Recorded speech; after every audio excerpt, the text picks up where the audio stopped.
But taking that gamble there, you've got the lead. You may have ignited them now. They stopped you. Danny Amendola, he's going to go. He's at the 30, 10, and all the way in. Touchdown, New England. Danny Amendola, 85 yards. And the Patriots have cut it back within a score. And Charles, I had an offensive coordinator tell me one time that they design every play to score. I don't know how true that is, but he had to run a long way after that catch. Heck of a play. I think that when he was telling you that, he was designing run after catch in every play. I mean, that's the only way to put it in there, and that's what we got on that one.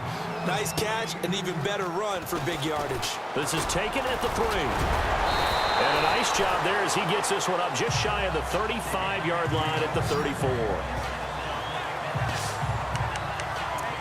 Now we'll see what Michael Thomas and the rest of the offense has in store here. Seems like the measuring stick for a receiver for a great game is 100 yards. Well, he's well past that now. And as we analyze how he's getting them, that's where it really becomes fun because, let's face it, they keep sending coverage at him, keep trying to put the pressure on, yet he finds ways downfield and finds openings. That's a really crafty receiver. Give him 3 on first down. It'll set up a 2nd and 7. Fourth quarter, holding on to a lead, fullback carry, 3 or 4 yards. I guess that's what you're looking for. And it just brings back memories for me because I remember my coaches in this situation. I remember one time my head coach into his headset telling the offensive coordinator, I want the big boy carrying the ball. And that's what you have in this spot. Him covering up on the ball, taking care of it, and grinding out yardage. This is where, fourth quarter, you got the lead, you give it to the big guy. Defensively kind of sucks the will out of them, doesn't it? Because they don't want to tackle him right now this late in the game.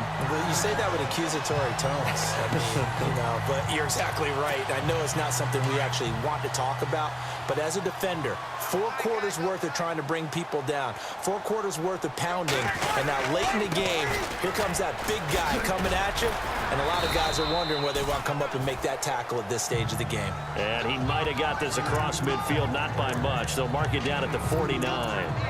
Offensively with the lead, you want to run the ball, keep the clock going, but you also want to still kind of be in attack mode too, right? So how do you do that and not come back on your heels? Now, think about all the practices we've watched where they have that tempo period to go over things just like this, where they describe the scenario, tell you what they're looking for, and make sure that they're still attacking, yet at the same time not going so fast as to leave too much time on the clock. Tell you what, he's been able to put the ball in some tight spots all game long. That throw, no different. Yeah, a lot of people would call it a gutsy type of a throw. I think he looks at it as, I can do it, so it's not that big of a deal to me, and I'm going to keep firing. Oh, no, he lost the football, and it's picked up by the Patriots. And they are going to take over right there at the 22-yard line. You know, when you're looking at the scoreboard clock, we'll get near the end of this game. But they were in what was really called 4-minute offense, and that's practice, meaning taking care of the football, taking time off the clock, not giving them a chance to come back. The bottom line is, what did I say in the beginning? Taking care. He's got a man complete. The 20. And he'll take it into the end zone for a Patriot touchdown. Brandon Cooks, 78 yards. And the Patriots are within an extra point of tying this one up. Yes, it was a touchdown, and not just a TD, but how about a long touchdown that puts them in a great position now. And now just an extra point away from tying this thing.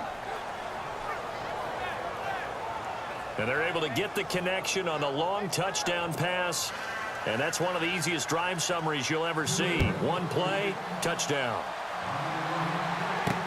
Fielded about a yard deep. And he's able to get it across the 20, but not by much, as he's marked down at the 21-yard line. Now the Saints, they trot their offense out here. And they got across the 50 last time, but fumbled and turned it over, so they'll be looking to have a short-term memory here, Mr. Davis. Not only a short-term memory, but a whole lot better ball security. Because if they take care of the ball, continue to move it, their chances of scoring some points, they've got to feel pretty good about. They thought they had things moving in the right direction last time. Fumbles, they don't just affect you on offense. They affect your overall team because now your defense has to make that stand up. So it's Saints football as we get you reset.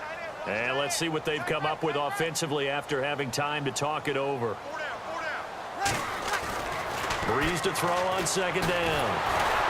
And he can't get a throw off. He's taken down. What a huge play at this point in the game. The amount of sacks that they've absorbed in this game is absolutely extraordinary. Let's just face it. This offensive line, flat out, cannot handle this pass rush. It's been demonstrated time and time again. Muscles him off. Still going. And he's going to have the first down, yardage to the 35. That good for 19 and a first down. Probably had 60,000 thinking pass right there, including us in the booth. Yeah, no doubt about it. That was a big call, big guts on that one. And guess what? That run, it'll pay dividends. So the run gets them the first, and now they operate with a fresh set of downs.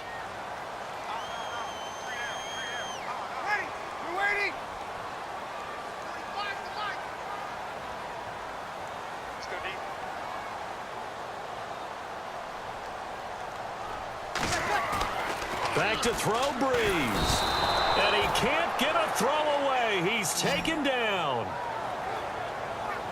The amount of sacks that they've absorbed in this game is absolutely extraordinary. Let's just face it. This offensive line, flat out, cannot handle this pass rush. It's been demonstrated time and time again. On second down, Ingram. And he'll be limited to a short gain up to about the 34-yard line. Give him 2 yards that time, and it's going to leave him with a 3rd and 11 situation.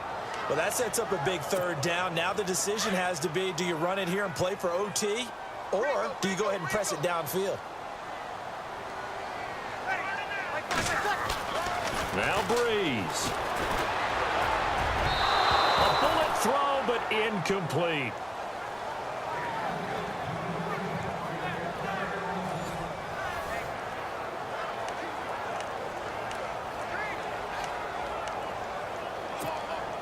Tie game, 4th quarter, and they're going for this thing on 4th down. The Saints do snap it. It's Breeze. He finds Coleman. And he's finally taken down, but not before getting across midfield and across the 45-yard line. And now before this first down play, we're going to get a timeout here, as they'll stop it with 17 seconds to go in the game. Breeze to throw. Escaping the pressure right. And he can't get a throw off. He's taken down. What a huge play at this point in the game. This has been a tough one for this offensive line. It appears almost like they've been on roller skates this entire game, the way they've been pushed around. 6 sacks given up in this one. It's a little teaching moment here. Overtime rules. Remind us how this goes, partner. Okay, so in the past, we had sudden death. First team to score wins, but no longer. Now, if the team receives the ball, scores a touchdown, they win the game. If they kick a field goal, though, or don't score, the other team gets a possession. And after both teams get a possession, then we're into sudden death. First team to score wins the game.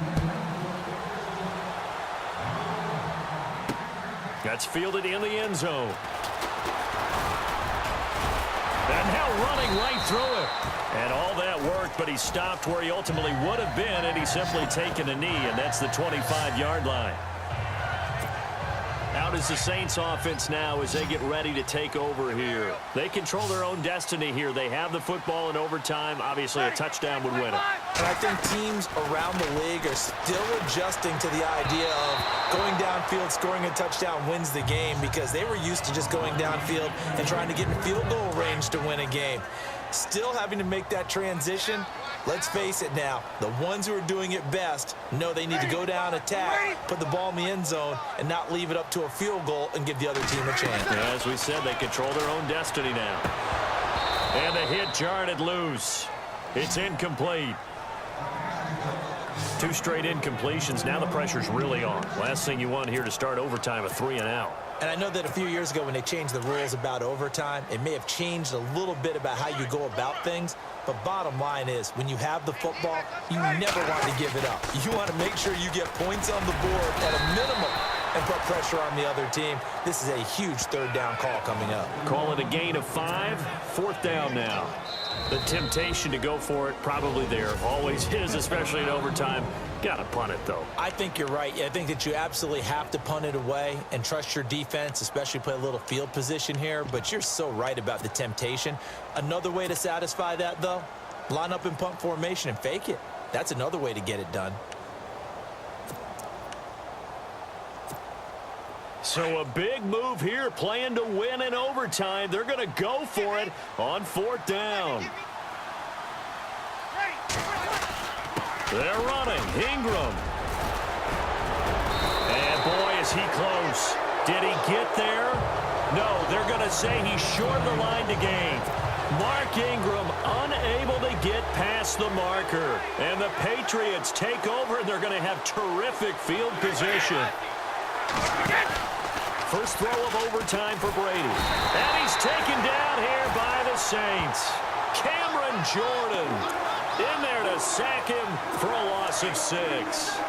Well, they go play fake. The problem is nobody was faked out. And when no one's faked out, what's the end result? Quarterback gets hit. This is Lewis. And a short gain there down to the 37-yard line. Only 2 yards on the pickup there, and now they're looking at a long 3rd down.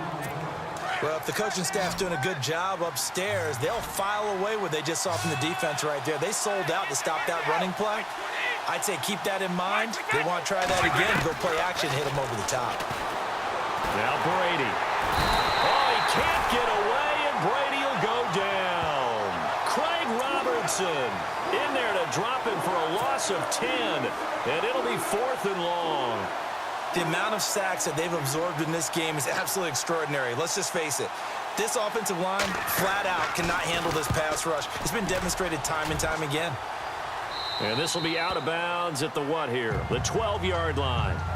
Mark Ingram now gears up to help lead this offense back out there. And we have seen a decline in the numbers. Where does the fault lie? Just him? Maybe the guys up front? Combination? Well, as you and I both know, it's almost always a collective deal. But in this case, I think maybe the offensive line got a little overconfident. They had blocked so well in the first half, picked up on what the defense was doing. I think we've seen an adjustment now that they have not picked up on, and now they're being a little bit overwhelmed. 12 yards there as they move the chains. We use the word relentless a lot with guys who are aggressive on the field. In this case, it really fits, doesn't it? How about his ability to break tackles and his feet never stop moving?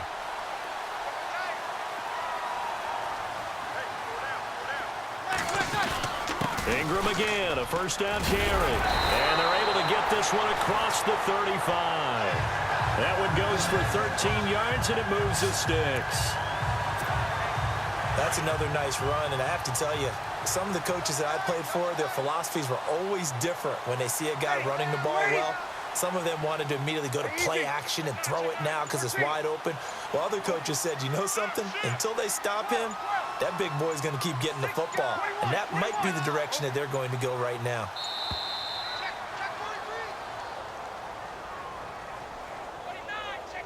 Delay of game, offense. And that'll be accepted, of course, and that moves him back 5. Still first down. So now 1st and 15.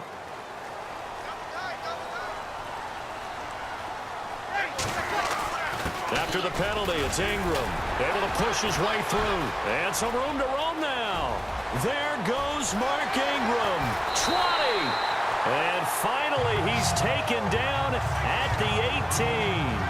A huge play there in overtime. And even 50 yards.